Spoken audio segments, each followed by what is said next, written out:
Bonjour à tous et bienvenue dans votre résumé de l'actualité 100% Vendée de la mi-journée. Nous partons du côté de Saint-Gilles-Croix-de-Vie pour commencer avec cette piste cyclable qui vient d'être inaugurée. Une bande protégée à proximité du lycée Adeline Boutin qui n'est pas tout à fait comme les autres. Elle est éclairée à l'énergie solaire avec détecteur. Elle ne s'allume donc qu'au passage d'un cycliste ou d'un piéton, un principe qui ne peut pas être installé partout, mais qui correspondait bien aux abords d'un établissement scolaire. À chaque fois qu'un piéton ou un vélo s'approche de la piste, ça va se déclencher un tout petit peu en amont et ça va rester allumé à peu près 5 minutes. Donc au fur et à mesure que vous avancez, l'éclairage vous précède en fait. Et là, c'était vraiment la première fois qu'on le faisait. L'idée, c'est aussi de profiter de cette piste pour que ça soit un test et en fonction des retours aussi, l'implanter à d'autres endroits plus naturels. Et puis le solaire, c'est aussi un petit peu l'avenir. Donc on ne peut pas le mettre partout parce qu'il ne faut pas non plus qu'il y ait trop de passages, sinon ça reste allumé tout le temps et ça n'a plus trop d'intérêt. Mais voilà, sur des pistes qui sont très utilisées à certains moments de la journée, c'est intéressant. La fin de l'année approche et avec elle revient la traditionnelle vente des calendriers de pompiers. C'est un temps fort pour les casernes du département. Cette vente permet ensuite d'améliorer la vie des quelques 3150 sapeurs-pompiers volontaires et professionnels vendéens, mais aussi d'organiser des manifestations destinées au grand public. Malheureusement, cette vente de calendriers, c'est aussi le moment où les arnaques se multiplient. Et c'est ce que nous expliquait ce matin Louise Viadger. Ne vous inquiétez pas, j'ai des petites règles et des petits conseils pour vous. La première, c'est la plus évidente. Vous pouvez repérer dès le premier coup d'œil, lorsque la personne est devant la porte, vous regardez leur tenue. Les sapeurs-pompiers se présenteront toujours en uniforme et ils porteront toujours l'écusson départemental pour être bien reconnaissables. Ensuite, une autre règle qui peut vous mettre la puce à l'oreille, si la personne essaie de rentrer à l'intérieur de votre logement, les pompiers resteront toujours sur le palier à l'extérieur, à distance, pour discuter avec vous. Rappelez-vous que les dons sont libres. Chacun donne ce qu'il veut. Les calendriers n'ont pas de valeur marchande en soi. En aucun cas, un pompier ne va vous forcer à donner une somme précise. J'ajouterai une dernière règle. Vous êtes toujours libre de demander la pièce d'identité de votre interlocuteur. Si vous avez le moindre doute, vous l'écartez. Et justement, si vous avez donc un doute, n'hésitez pas à prévenir les forces de police ou de gendarmerie.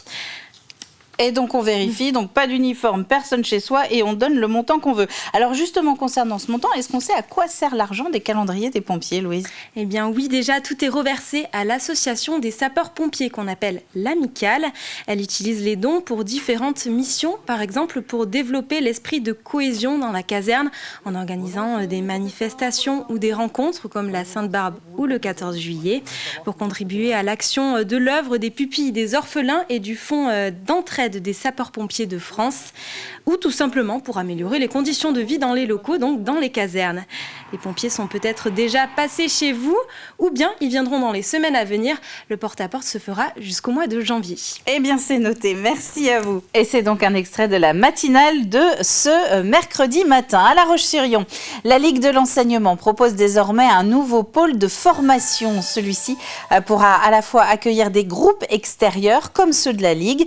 La Ligue, c'est un groupement d'associations qui œuvrent dans les domaines de l'éducation populaire et de l'enseignement. Elles sont plus de 200 dans le département.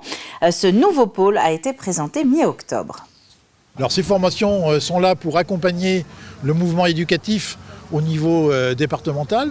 Donc on accompagne les animateurs dans les écoles, les animateurs dans l'éducation sportive, dans les loisirs. Très clairement aujourd'hui, nous allons sur des formations sur la citoyenneté, sur les valeurs de la République, sur le numérique, sur l'environnement. Ces formations s'adressent donc aux collectivités, aux mairies notamment, qui veulent former leur service éducation et jeunesse donc au métier de l'animation. On va s'adresser directement aux écoles.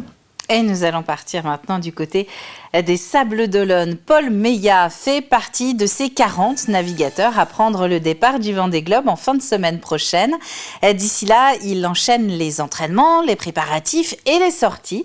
Le skipper Biotherme était notamment avec les enfants de l'Échappée Bleue cette semaine. Anaïs Escalona a embarqué avec le groupe. Pour cet épisode-là, on va à la rencontre de l'un des skippers, Paul Meillat. Bonjour Paul. Bonjour Anaïs. Est-ce que tu peux nous parler de cette initiative, l'Échappée Bleue ? Qu'est-ce que ça représente pour toi et qu'est-ce qu'on fait là sur un bateau avec des enfants ? Alors l'Échappée Bleue, ça a été créé il y a exactement 4 ans pendant le Vendée Globe 2020, pendant la période Covid.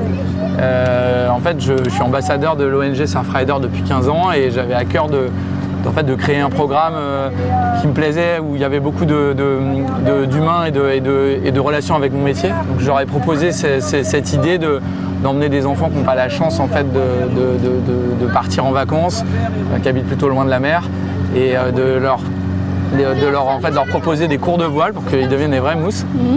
Et bien sûr, l'idée derrière, c'est d'en faire des vrais protecteurs de l'océan. Donc on associe la voile et des ateliers de sensibilisation. Donc ce matin, par exemple, on était à la plage de l'Aubrais, collecter des déchets, faire des ateliers pour comprendre un peu les enjeux de pollution. Cet après-midi, on va naviguer en mer. Et en fait, susciter une passion, un amour pour l'eau et les faire devenir des vrais protecteurs de l'océan dans les années à venir. On relâche tout, on relâche tout, on relâche tout. Ok, allez-y, doucement. Allez-y, doucement. Allez! Voilà, allez, non maintenant. Viens, passe devant le barreur. On est venu ici pour dormir 2 jours ici, faire un séjour et faire visiter des bateaux. Et là, on est en pleine mer en train de faire du bateau. Et là, on va tout droit en pleine mer. On peut faire tout. On peut conduire, on peut faire la voile, on peut voir le beau paysage. Après, je sais pas. Est-ce que c'est l'une de tes plus belles vacances ou pas? Oui. Oui, je crois effectivement. Une dernière info pratique avant de se quitter, c'est le salon Effervescence qui revient dans un petit mois maintenant en Vendée. Effervescence, c'est un salon pour les professionnels qui recrutent, plus de 400 participants qui sont attendus. Il y avait été initié par la CPME dans le département il y a 4 ans, après 2 éditions à Pouzauges puis une à Montournai. Il sera organisé cette année le 21 novembre du côté de Luçon. C'est la fin de ce flash. Merci à vous d'avoir été une nouvelle fois au rendez-vous. On se retrouve maintenant à 18h pour le prochain point. Et d'ici là, très bonne soirée, très bon après-midi plutôt à vous tous sur TV Vendée.